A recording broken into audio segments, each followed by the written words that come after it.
जय शिवराय रामकृष्ण हरी। पळसखेड पिंपळे आयोजित भव्य भक्तिशक्ती संमेलन नुकतंच पार पडलं, ज्यामध्ये समस्त ग्रामस्थांनी खूप अतिशय परिश्रम घेतले, अथक परिश्रम घेतले, त्याबद्दल सर्वांचे मनपूर्वक आभार।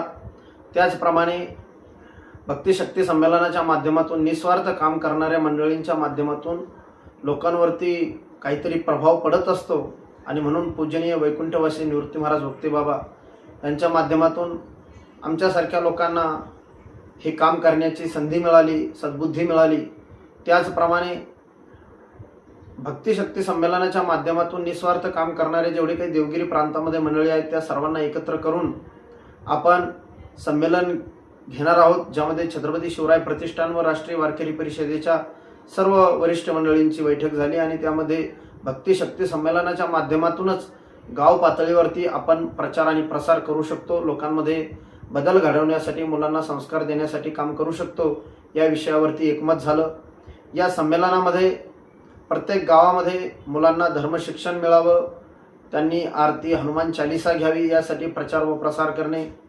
त्याचप्रमाणे छत्रपती शिवरायांचा इतिहास अत्यंत आवश्यक असून आता जगाच्या निकाशावरती भारताला हिंदुस्थान म्हणून टिकायचं असेल तर त्या इतिहासाचा प्रचार प्रसार व्हावा।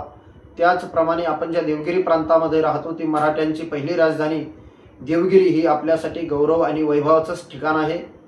त्या ठिकाणी होत असलेलं अतिक्रमण, त्या किल्ल्याच्या भोवताली किंवा किल्ल्याच्या जागेवरती, त्या देवगिरीच्या जागेवरती ते अतिक्रमण काढण्यात यावं व संत एकनाथ महाराजांचे गुरु संत जनार्दन स्वामी यांचं तिथे समाधी मंदिर स्मारक छोटं त्या ठिकाणी व्हावं, हा एक जनजागृतीचा भाग।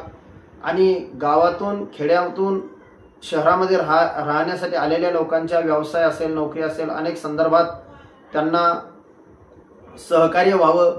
त्यांच्यावरती काही प्रसंग आले, काही त्यांच्यावरती अतिप्रसंग निर्माण झाले तर त्या ठिकाणी गावातील व्यक्ती म्हणून जातपात, पक्ष, संप्रदाय या गोष्टीकडे न बघता आपण गावातील व्यक्ती म्हणून त्याच्या पाठीशी उभं राहिलं पाहिजे, या गोष्टीचा प्रचार आणि प्रसार व्हावा। अशा एक 5-7 मुद्द्यावरती आपण हे जनजागृतीचे संमेलन त्या ठिकाणी गाव पातळीवर छोटे छोटे घेणार आहोत।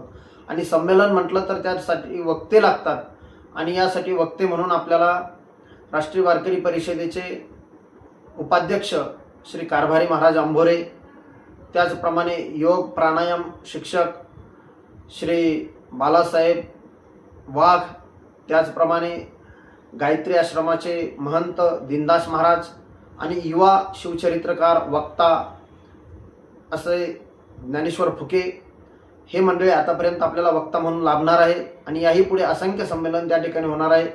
तर अनेक वक्त्यांची यासाठी गरज आहे। गाव पातळीवरती सर्व ग्रामस्थांना, सरपंचांना माझी विनंती आहे की आपण अनेक मोठमोठे कार्यक्रम, उपक्रम त्या ठिकाणी घेत असतो, मात्र या छोट्या उपक्रमातून निश्चितच संस्कार आणि आपली येणाऱ्या काळातील पुढील दिशा यावरती विचारमंथन होईल। मुलं या माध्यमातून काहीतरी देवदेश धर्माच्या कामाला लागतील, तर याचं आयोजन करावं व आणखी वक्ते जे काही आहेत त्यांनी यामध्ये सहभागी व्हावं। संपूर्ण देवगिरी प्रांतामध्ये ही चळवळ राबवून आपल्याला लोकांमध्ये प्रचार व प्रसार करावा लागेल। उदासीनता आपल्या समाजामध्ये खूप आहे, परंतु ती उदासीनता घालवण्याचा यथाशक्ती प्रयत्न आपण आपल्या जीवनात प्रपंचासाठी काम करत असतो, तर प्रपंचासाठी काम करून उरलेल्या वेळामध्ये देवदेश धर्मासाठी सुद्धा आपल्यालाच काम करावं लागेल आणि तरच हा येणारा काळ आपल्यासाठी कसा आहे या गोष्टीची जाणीव लोकांना होईल। तर येणारा काळ भयंकरच आहे, या बाबतीत काही वेगळं सांगायला नको।